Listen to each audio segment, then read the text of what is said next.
How to verify TikTok business account. Hello everyone, welcome back to our channel, and in this video I'm going to show you how you will be able to verify your TikTok business account.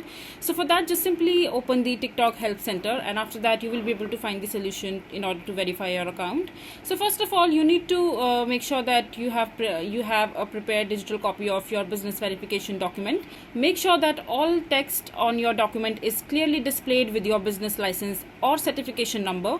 If you are photographing your document, please take it on a dark background and ensure that all the text is legible. You can choose these particular formats in order to upload your files, and you need to also see the acceptable document list for the business verification of your TikTok account. So for example, if you're living in United Kingdom, you need to make sure that you have these certificates like your name document for the registry company and the company for England or Wales, and certification of incorporation of a private limited company. And likewise, you need to see the country in which you are living at. For example, if you are living in US, Australia or any other country, just simply scroll down and select the one country where you're currently living right now, and after that just see the list of acceptable documents and just collect them and just click clear picture of those documents. And after that just see the verification process, in which you have to just open your account settings. So first of all, just open your account settings, and after that from within TikTok ad manager, just go to the tools module at the top and click account setups in the setting column,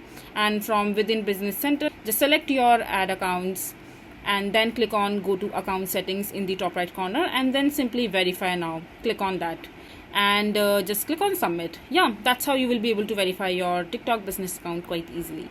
I hope you find this video to be helpful. So that is it for this video. If you find this video to be helpful, make sure to hit that like button and don't forget to subscribe to our channel for more such informative videos, and I'll see you the next time.